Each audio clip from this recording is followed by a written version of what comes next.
on a pu faire ce qu'on voulait déjà avec mon avocate, déjà tout ce qu'on avait à dire, c'est-à-dire que le procès, mon procès à moi, mais aussi élever le débat plus loin que mon cas personnel.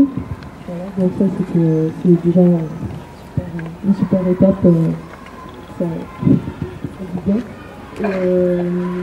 Et après, du coup, l'opposition a été jugée. Sa peine est voilà, c'est un amendement, toujours un amende de 15 € pendant 90 jours.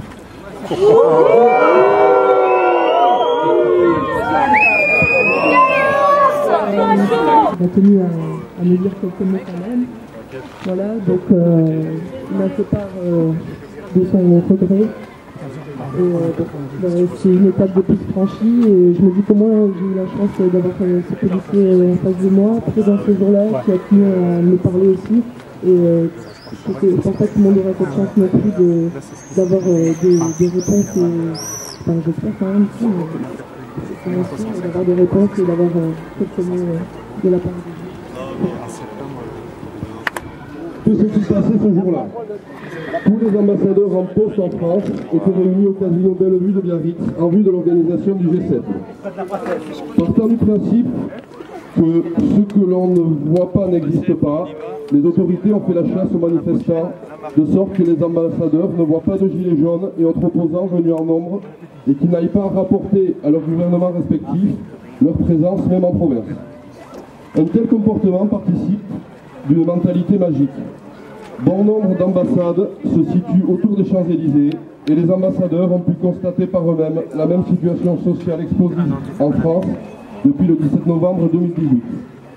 Pour la petite histoire, pendant que Lola se faisait défigurer, un surfeur arborant un gilet jaune narguait les forces de police au large de la grande plage. La violence policière, qui a toujours existé, a trouvé un nouvel exutoire à la personne de l'opposant politique.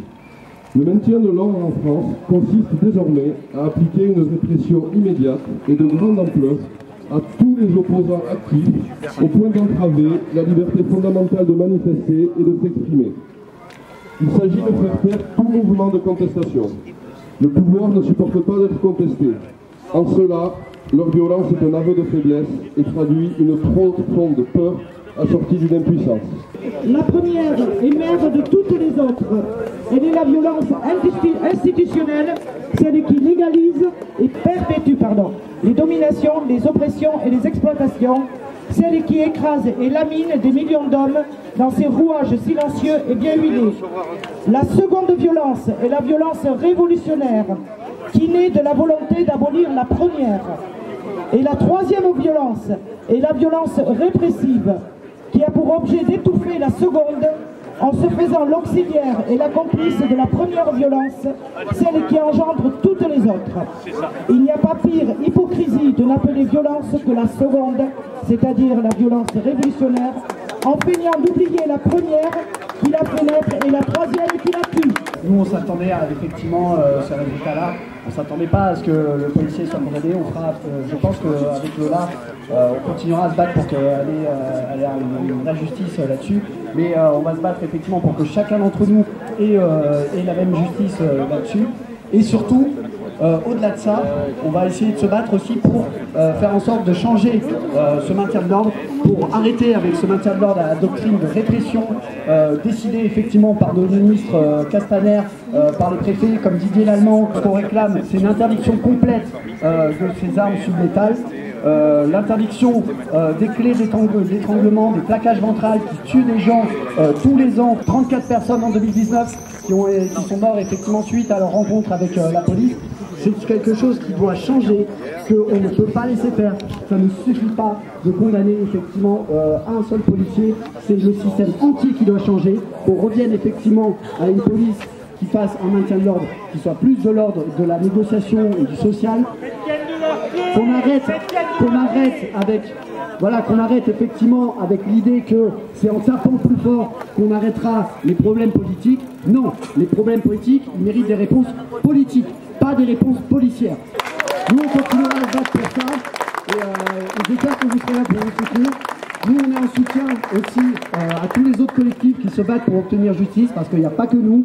Il y a le collectif Justice pour Adama, il y a le collectif Vivolé, il y a les collectifs pour la mine vieille, pour Babac. Enfin, il y en a tellement, je vais pas pouvoir tous les citer. J'aime bien rien pour le comité Adama, je voulais ici apporter la voix des quartiers, forcément solidaire des Gilets jaunes et forcément solidaire de toutes les personnes qui sont victimes de violences policières. Pour les Gilets jaunes, vous avez appris dans la douleur parfois ce que c'était que les violences policières. Dans les quartiers, ça fait plus de 50 ans qu'on subit ça. La dame disait, voilà, j'ai 70 ans, je ne pensais pas que la police serait capable de mutiler notre jeunesse. On ne savait pas non plus que dans les quartiers, c'était pas seulement des blessés, c'était des morts chaque année. Chaque année, Antoine disait, il y a eu 34 morts cette année dans les quartiers, c'est une année record. Il ne faut pas tomber dans la division. Vous avez vu qu'en ce moment, il y a pas mal de tensions. On essaye de monter des quartiers contre les Gilets jaunes. Il ne faut pas tomber là-dedans. La lutte des classes, elle a encore du sens. Il faut remettre ça au centre de nos luttes. En fait, il n'y en a que deux, les possédants et ceux qui n'ont rien. Voilà. Nous sommes les 99%.